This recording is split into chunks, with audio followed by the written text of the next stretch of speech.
Thank you, Madam Speaker.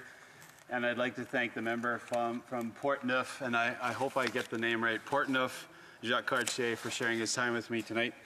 Actions speak louder than words, Madam Speaker, and that's a theme that I'm going to try and get to with what I have to say about this. The softwood lumber, the lack of a softwood lumber agreement has affected my riding greatly. We're in northern BC. Lumber and forestry is what we do. I just want to take us to an original promise from the Obama-Trudeau time back in 2015, where there was a 100-day promise. And let me read an article from the Globe and Mail. Two-thirds of the way through the 100-day countdown set in March by the Prime Minister. This is in March 2015, by Prime Minister Justin Trudeau and President Barack Obama to agree on the parameters of a new bilateral softwood lumber deal. Time is fast running out to reach an agreement before the U.S. election fever overwhelms the negotiations. The Canadian lumber industry is still hoping that talks at the bureaucratic level will have advanced far enough that Mr. Obama and Mr. Trudeau can iron out what differences remain when they meet at the North America Leaders Summit in late June. The last one, the last trade agreement, the softwood lumber agreement, ended in October 2015, and I might note, with the expiry of a 2006 deal that instituted managed trade between the two countries that are supposedly the world's biggest champions of free trade. So here we are with a bunch of promises from many members across the way that this is going to get done. Look, guys, just relax. You know, we need more time. Well, that promise was made 6 years ago, and we still haven't seen that delivered. Shame. And that's why this discussion is happening tonight, and I'm glad for the opportunity that we have. Then it even escalated. We saw the President of the United States. I was there about 20 feet away from him when he came to Ottawa to speak. And there was actually expectation. We had lost the election as Conservatives, and we were thinking, look, this is maybe a silver lining moment for us. At least we're going to get a good trade deal across the line. Obama gave a great speech in center block, right in front of the Speaker, and we expected the deal to get signed that afternoon. Nothing. All we saw is Air Force One leaving Ottawa with no new softwood lumber agreement. So fast forward to 2021. Where has the softwood lumber agreement gone? So as a member of the Natural Resource Committee, the International Trade Minister was there. So I asked her if she had discussed, she had just met with the new Biden administration. They met in a bilateral meeting. My obvious question to her was, did you discuss softwood lumber in your meeting? Well, she was very vague. And when somebody's very vague about these things that are very specific and very important, billion-dollar deals, you start to get a little suspicious. Well, then it became obvious in this article from Politico, this is from Catherine Tai herself, the U.S. Trade Representative. In order to have an agreement and in order to have a negotiation, and this is after she promised that she had been discussing this with this trade negotiator, that they were actually working on a softwood lumber agreement. This is what the trade rep from the U.S. said. In order to have an agreement and in order to have a negotiation, you need to have a partner. And thus far, the Canadians have not expressed interest in engaging, Tai said.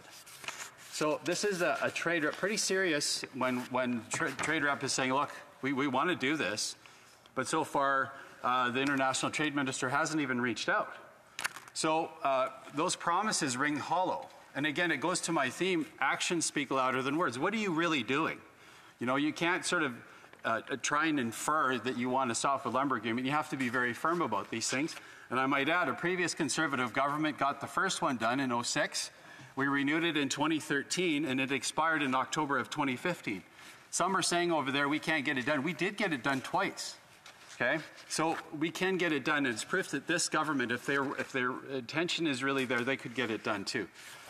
I'll finish with this.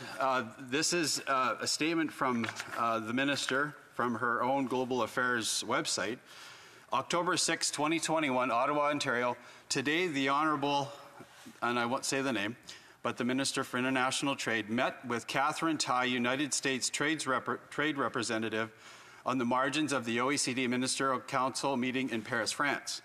Minister Ng the Minister for International Trade, reiterated her concerns about Buy America provisions, U.S. tariffs on Canadian softwood lumber and solar products. That's October 6, 2021, when negotiations were supposed to be happening all along. Actions speak louder than words, Madam Speaker. We want some action on softwood lumber from this government. Questions and comments. Questions et commentaires. The Honourable Member for King's Heads. Merci, Madame la Présidente, et premièrement, félicitations. Thank you, Madam Speaker. First, congratulations on your appointment to the chair. Prince George, first of all, I know home to the Prince George Cougars, I believe, is the junior hockey team there. As a former athlete, certainly appreciate their good demeanor on the ice. But to the question, it has been suggested on this side of the House during the debate a couple different things. One, that our government has not been there in challenging and working with the United States. And I think back to 2017, I wasn't in this House. I was actually a lawyer in Halifax at the time.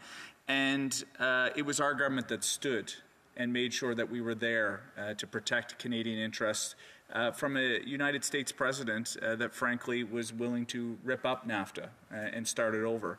Will the member opposite at least recognize two things? One, that right now the Minister of International Trade and his colleague, the member opposite's colleague, are actually on their way to Washington right now as part of a Team Canada approach. Two, will he recognize that certainly this government, particularly in the last Parliament in the 42nd, have been there to protect Canadian interests? Honourable Member for Prince George, Peace River, Northern Rock. Yeah, and I'll commend the Minister and our member as well for our member currently from Saskatchewan has been working on the U.S. file for many years, as have I. And I'll give credit to where credit's due. At least it's happening now, and we hope that some good things can happen. But I'll remind the member, we had great fanfare when we had a sitting president and a prime minister that shook hands over in the first 100 days at a softwood lumber agreement. What happened? They had the ability to pull it off then. Two willing partners. And yet all we see right now, we see a doubling of tariffs recently after this. A similar meeting happened with the Prime Minister and President Biden. I don't have much faith that they're going to get it across the line, frankly. I hope that they do for the sake of our people in the lumber industry. But again, actions speak louder than words. Up till now, 6 years of non-action, sorry, doesn't speak very loudly to me. Questions et commentaires. L'Honorable député de Jonquière. Merci, Madame la Présidente. Questions and comments. The Honourable Member for Jonquière. Thank you, Madam Speaker. You know that I'm someone who works in good faith, and I have worked well with my colleague many times during Natural Resource Committee meetings. He mentioned the 2006 agreement, and he said that we need to be firm. Well, people in the industry feel that the 2006 deal was a bad deal. They lost $1 billion. Now, what the industry is saying is that they do not want this sort of selling at a loss deal. They want the government to be ready to give them the funding that they need to get through this, to weather this storm. And they don't want there to be these types of tariffs, and I want them to agree that this was a deal for selling at a loss. The Honourable Member for Peace River Rockies. Member, my former colleague on the Natural Resource Committee from Quebec. All I would say is the industry originally wanted an agreement back in 2006. They wanted it after in 2015 as well. The reason why so much of our industry, as the member well knows, and mills that are from my area, Mackenzie, you name it, are moving south. Good Canadian companies are moving their mills south of the border because of this kind of lack of a softwood lumber agreement. It simply doesn't make sense for them to stay on the Canadian side of the border anymore financially. We need a softwood lumber agreement to bring stability to the forest sector straight up. And the forest sector, that sounds lovely, the forest sector. The forest sector is attached to many people and homes and people that aren't going to have Christmas dinner because their dad lost their job at the mill or their mom lost their job at the mill. We need to care about those people who have lost jobs because of a lack of a softwood lumber agreement. That's who we need to care about tonight and who this government should be caring about getting that deal done. Questions and comments. The Honourable Member for South Okanagan West Kootenay. Well, thank you, Madam Speaker, and I'd like to thank my colleague from Prince George for his speech. I was on the Natural Resources Committee with him as well as the other member who just spoke. I'm just wondering if, he talked about the mills that have moved south. The big companies in British Columbia that own sawmills, they have more mills in the United States than they have in Canada. But is there a way, does he know of a trade legal way where we can take the tariffs that have already been charged those companies and return to them to have the government return that funding to the companies in the form of loans as kind of a down payment on what this government is promising about solving this problem? Short answer for the Honourable Member for Prince George. I would do one better than that. Just like what similarly happened with when we had the agreement before, and $4 billion was returned to Canadians as a result of that deal. My hope would be is that those tariffs that have been collected in the past get returned to Canadians in this deal that's inked hopefully very soon. Am I confident that that's going to happen? Not very. I'm hopeful, yes. And again, actions speak louder than words, and we need to see some action from the Minister of International Trade. Thank you.